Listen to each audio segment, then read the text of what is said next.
ಅಹಮದಾಬಾದ್ನಿಂದ ಲಂಡನ್ಗೆ ಒಂದು flight start ಆಗುತ್ತೆ. ಅದು ಟೇಕ್ ಆಫ್ ಆದಂಥ ಕೆಲವೇ ಕ್ಷಣಗಳಲ್ಲಿ ಮೇಘಾನಿ ನಗರ್ ಅನ್ನುವಂಥ ಒಂದು ರೆಸಿಡೆನ್ಸಿಯಲ್ ಏರಿಯಾದಲ್ಲಿ ಅದು ಕೊಲ್ಯಾಪ್ಸ್ ಆಗುತ್ತೆ.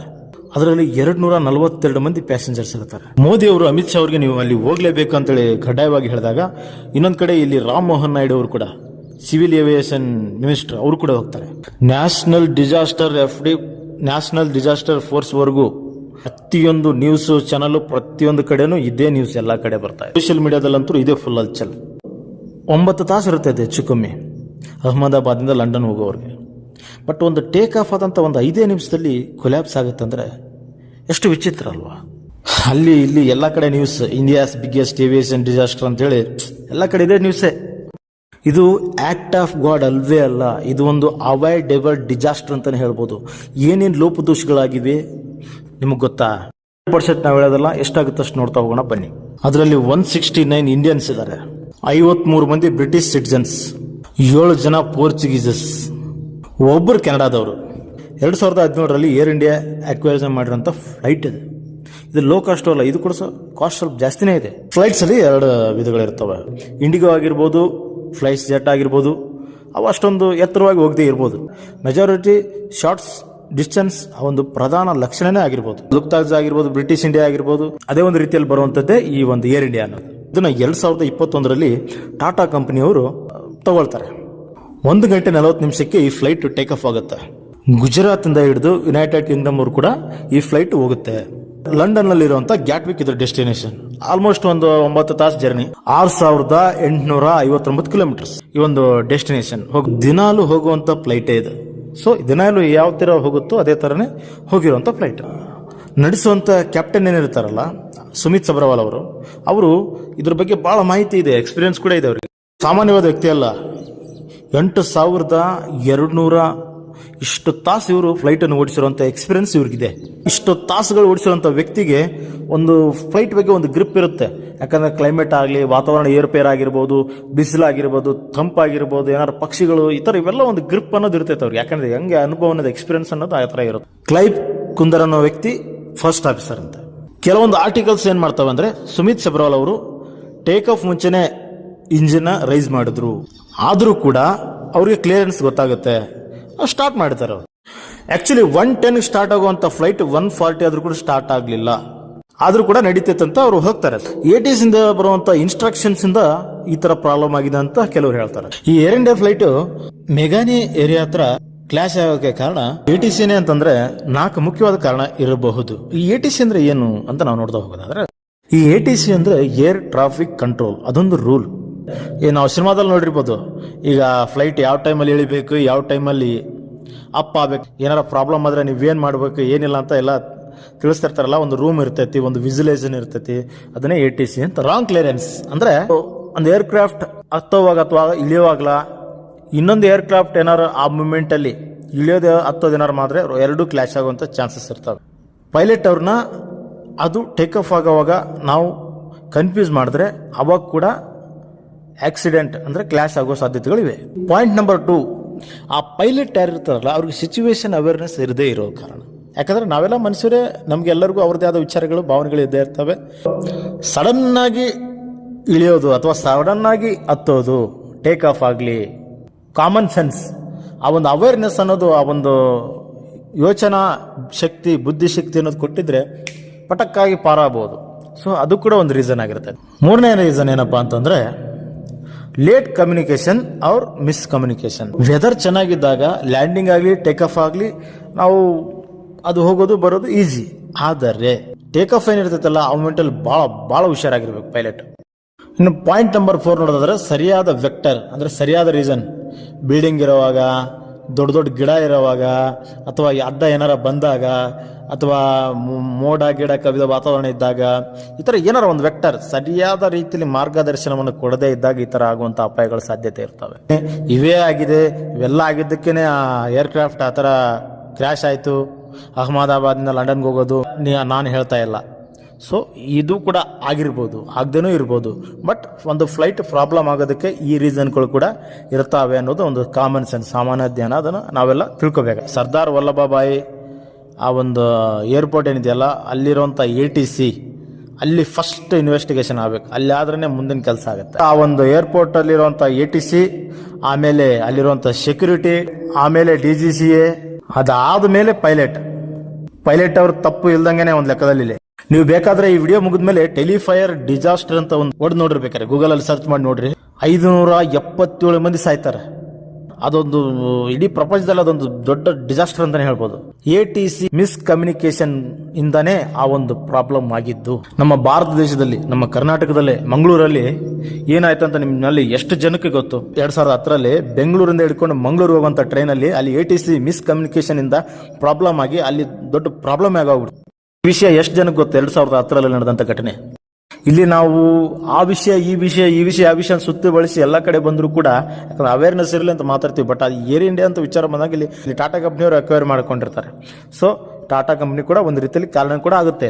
ರತನ್ ಟಾಟಾ ಅವ್ರ ಬಗ್ಗೆ ನಾನು ಮಾತಾಡ್ತಾ ಇಲ್ಲ. ರತನ್ ಟಾಟಾ ಅವರು ಅಂದ್ರೆ ನನಗೆ ಅಪಾರವಾದ ಅಭಿಮಾನ ಇದೆ. ಆದ್ರೆ ನಾನು ಅಂತ ಇರೋದು ಅವರಾದ್ಮೇಲೆ ಅದನ್ನ ಮ್ಯಾನೇಜ್ಮೆಂಟ್ ತಗೊಂಡು ಇನ್ನೊಬ್ರು ಯಾರು ತಗೊಂಡ್ರು ಅದನ್ನ ಅವ್ರ ಬಗ್ಗೆ ಹೇಳ್ತಾ ಇದ್ದೀನಿ. ಈ ಸದ್ಯ ಮ್ಯಾನೇಜ್ಮೆಂಟ್ ಮಾಡ್ತಾ ಇರೋರು. ಅಕ್ಟೋಬರ್ 2021ರಲ್ಲಿ ಟಾಟಾ ಕಂಪನಿನ ಅಕ್ವೈರ್ ಮಾಡಿದ್ದು ಏರ್ ಇಂಡಿಯಾ ಕಂಪನಿ. ಆ ವಿಷಯ ನಿಮ್ಮೆಲ್ಲರಿಗೂ ಗೊತ್ತಿರೋದೆ.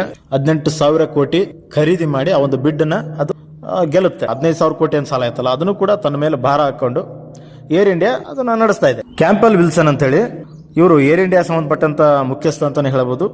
ಈ ಏರ್ ಇಂಡಿಯಾಗೆ ಯಾವುದೇ ಒಂದು ವಿಷಯಗಳಾಗ್ಲಿ ಏನೇ ಒಂದು ಮ್ಯಾನೇಜ್ಮೆಂಟ್ ಆದ್ರೂ ಕೂಡ ಇವ್ರ ಮುಖಾಂತರನೇ ಹೋಗ್ತವೆ. ಫ್ಲೈಟ್ ಟೇಕ್ ಆಫ್ ಆದ್ಮೇಲೆ ಕೆಲವು ಕ್ಷಣಗಳಲ್ಲೇ ಆಲ್ಟಿಟ್ಯೂಡ್ ಮೇಂಟೈನ್ ಮಾಡಲಾರ್ದಾಗಿದ್ದಕ್ಕೆ, ಯಾಕಂದ್ರೆ ಪೂರ್ತಿಯಾಗಿ ಇನ್ವೆಸ್ಟಿಗೇಷನ್ ಮಾಡಿದ್ಮೇಲೆ ಗೊತ್ತಾಗುತ್ತೆ ಇದೆ ನಮ್ಮ ಇರುವಂತ ಮಾಹಿತಿಯನ್ನ ನಾವು ಇಲ್ಲಿ ನೋಡ್ಬೇಕಾಗತ್ತೆ. ಆಲ್ಟಿಟ್ಯೂಡ್ ಮೇಂಟೈನ್ ಮಾಡಲಾರ್ದಕ್ಕೆ ಆ ತರ ಸಮಸ್ಯೆ ಆಗಿರ್ಬೋದು. ಅದು ಕೇವಲ ಒಂದು 600ರಿಂದ 800 ಫೀಟ್ ಇಂದ ಅದು ಕೆಳಗಡೆ ಬೀಳುತ್ತೆ.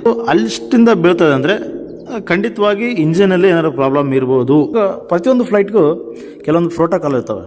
ಪ್ರತಿಯೊಂದು ಫ್ಲೈಟ್ ಸ್ಟಾರ್ಟ್ ಆಗೋಕ್ಕಿಂತ ಮುಂಚೆ ಅದು ಒಂದು ಬುಕ್ ಅಲ್ಲಿ ನೋಟ್ಸ್ ಮಾಡ್ತಾರೆ. ಏನಪ್ಪಾ ಇದು ಬರೀತಾರೆ, ಪ್ರತಿಯೊಬ್ಬರು ಬರೆದು ನೋಟ್ಸ್ ಮಾಡಿಕೊಡ್ತಾರೆ. ಅದು ಯಾವ್ದಂತ ನಾವು ಫ್ಲೈಟ್ ಅಲ್ಲಿ ಯಾರು ಹೋಗಿದ್ರೆ ಅವ್ರಿಗೆಲ್ಲ ಒಂದು ಎಕ್ಸ್ಪೀರಿಯನ್ಸ್ ಇರ್ತೈತೆ. ಇದು ನಾವು ಫ್ಲೈಟ್ ಅಲ್ಲಿ ಹೋಗ್ತಾ ಇರೋವಾಗ್ಲಿ ಆ ಒಂದು ವಿಷಯ ಅವೆಲ್ಲ ತಗೊಂಡೋಗಿ ಬರೆದಾದ್ಮೇಲೆ ಅವೆಲ್ಲ ತಗೊಂಡೋಗಿ ಪೈಲಟ್ಗೆ ಇರ್ತಾರೆ. ಇದು ಕರೆಕ್ಟ್ ಇದೆಯಾ, ಇದು ಫ್ಲೈಟ್ ಹೋಗುತ್ತಾ, ಇದ್ರ ಮಟೀರಿಯಲ್ಸ್ ಎಲ್ಲ ಕರೆಕ್ಟ್ ಇದಾವ, ಇದು ಲ್ಯಾಂಡಿಂಗ್ ಆಗೋದಿದೆಯಾ, ಟೇಕ್ ಆಫ್ ಆಗೋದಿದೆಯಾ, ಇವೆಲ್ಲ ಬರೆದು ಕೊಡ್ತಾರೆ. ಅವೆಲ್ಲ ಆದ್ಮೇಲೆ ಪೈಲಟ್ ಅನ್ನೋರು ಇದನ್ನ ಮುನ್ನಡೆಸಬೇಕಾಗತ್ತೆ. ಇದು ಏರ್ಬೋದೆ, ಇದು ಹೋಗುತ್ತೆ, ಇದನ್ನ ಈ ಪೈಲಟ್ನ ನಡೆಸ್ಬೋದು ಅಂತ ಅವೆಲ್ಲ ಚೆಕ್ ಮಾಡ್ತಾರೆ. ಪ್ರತಿ 15 ತಿಂಗಳಿಗೆ, ಪ್ರತಿ ಒಂದು 20 ತಿಂಗಳಿಗೆ ಒಂದು ಪದ್ಧತಿ, ಒಂದು ರೂಲ್ಸ್ ಅಂಡ್ ರೆಗ್ಯುಲೇಷನ್ಸ್ ಇರ್ತವೆ.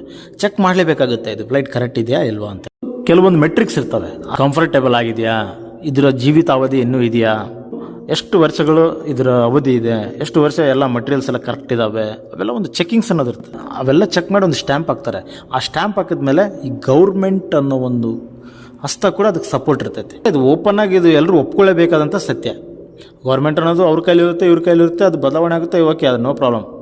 ಬಟ್ ಎಲ್ಲರ ಹಸ್ತನೂ ಇದ್ದೇ ಇರ್ತೈತಿ. ಇದು ಅದಾದ್ಮೇಲೆ ಸ್ಟ್ಯಾಂಪ್ ಹಾಕ್ತಾರೆ. ಇದು ನಾವು ಮುಖ್ಯವಾಗಿ ತಿಳ್ಕೊಳ್ಬೇಕಾದಂಥ ಒಂದು ಸಂಗತಿ. ಮತ್ತು ಅವೆಲ್ಲ ಪ್ರತಿಯೊಂದು ಅಕ್ವೇರಿಟಿ ಮಾಡ್ತಿರ್ತೈತಿ, ಫೀಡ್ ಕಳಿಸ್ತಿರ್ತೈತಿ. ಸೊ ಅವರ ಎಲ್ಲ ಕೈವಾಡ ಕೂಡ ಇದ್ರ ಅಲ್ಲಿ ಇರದೇ ಇರ್ತೈತಿ. ಆ ಕಂಪನಿ ಮ್ಯಾನೇಜ್ಮೆಂಟ್ ಇಂದ ಹಿಡಿದುಕೊಂಡು ಏರ್ಕ್ರಾಫ್ಟ್ ಮ್ಯಾನೇಜ್ಮೆಂಟ್ ಇಂದ ಹಿಡ್ಕೊಂಡು ಪ್ರತಿಯೊಬ್ಬರು ಕೈವಾಡ ಇದ್ರೊಳಗೆ ಇರುತ್ತೆ. ಇದಕ್ಕೆ ಸಂಬಂಧಪಟ್ಟಿದ್ದು ಬೋಯಿಂಗ್, ನಿಮ್ಗೆ ಗೊತ್ತಿರ್ಬೋದು. ಏರ್ಕ್ರಾಫ್ಟ್ ಅಂತ ಒಂದಿರ್ತೈತಿ, ಬೋಯಿಂಗ್ ಅಂತ ಒಂದಿರುತ್ತೆ. ಕಿಂಗ್ ಫಿಶರ್ ಅಲ್ಲಿ A320, A390 ಬರುತ್ತೆ. ಇವೆಲ್ಲ ಬೋಯಿಂಗ್ಸ್ ಅಲ್ಲಿ ಬರ್ತವೆ. ಈ ಬೋಯಿಂಗ್ 787 ಅಂದ್ರೆ ತುಂಬಾ ವೈಲ್ಡ್ ಕ್ಯಾರಿಯರ್. ಅದು ಬಹಳ ವೈಲ್ಡ್ ಕ್ಯಾರಿಯರ್.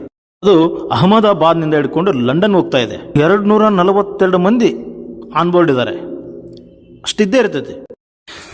ಇಲ್ಲಿ ಪ್ರಾಬ್ಲಮ್ ಎಲ್ಲಿ ಬಂತಂದ್ರೆ ಅವ್ರು ಚೆಕ್ ಮಾಡೋ ವಿಧಾನದಲ್ಲಿ ಅವರು ಹೋಗ್ಲಿ ಬಿಡ ಅಂತೇಳಿ ಕೇರ್ಲೆಸ್ ಮಾಡಿದ್ರ ಅಥವಾ ಸರಿಯಾಗಿ ಚೆಕ್ ಮಾಡಿದ್ರ, ಸೊ ಅದ್ರ ಬಗ್ಗೆ ನಾವು ಗಮನಿಸಬೇಕಾಗ್ತದೆ. ಅದು ಅಲ್ಲದೆ ಇದು full service carrier, low cost ಅಲ್ಲ. ಅದಲ್ಲದೆ ಸುಮಿತ್ ಸಬ್ರವರ್ ಇಂಜಿನ್ ಬಗ್ಗೆ ಅವ್ರು ಮುಂದೆ ಹೇಳಿದ್ದಾರೆ ಅಂತಾನು ಹೇಳ್ತಾ ಇದ್ದಾರೆ. ಅದೇನಾದ್ರೂ ಹೊರಗಡೆ ಬಂದ್ರೆ ಯಾರ್ಯಾರು ಬರ್ತಾರೆ ಗೊತ್ತಾ?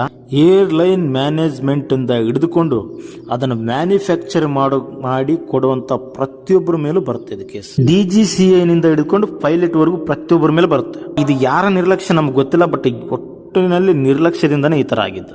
ಇದು ಆಕ್ಟ್ ಆಫ್ ಗಾಡ್ ಅಲ್ವೇ ಅಲ್ಲ. ಆಕ್ಟ್ ಆಫ್ ಗಾಡ್ ಅಂದ್ರೆ ಏನು ನಾವು ನೋಡ್ತಾ ಹೋಗೋದಾದ್ರೆ, ನಮ್ಗೆ ಗೊತ್ತಿಲ್ಲದೆ ಇರೋ ಹಾಗೆ ಗುಡುಗು ಸಿಡಿಲು ಬಂತು. ಅದು ಬಂದು ಸಡನ್ಲಿ ಆ ಫ್ಲೈಟ್ ಮೇಲೆ ಬಿತ್ತು, ರೆಸಿಡೆನ್ಸಿಯಲ್ ಏರಿಯಾದಲ್ಲಿ ಕಳಿಸ್ತು ಅಂತಂದ್ರೆ ಅದು ಆಕ್ಟ್ ಆಫ್ ಗಾಡ್. ಇಲ್ಲಪ್ಪ ಒಂದು ಪಕ್ಷಿನೇ ಬಂದು ಗುದ್ದು ಬಿಡ್ತು ಅಂತ ಹೇಳ್ಬೋದು. ಯಾಕಂದ್ರೆ 2009ರಲ್ಲಿ ಈ ತರ ಒಂದಾಗಿತ್ತು.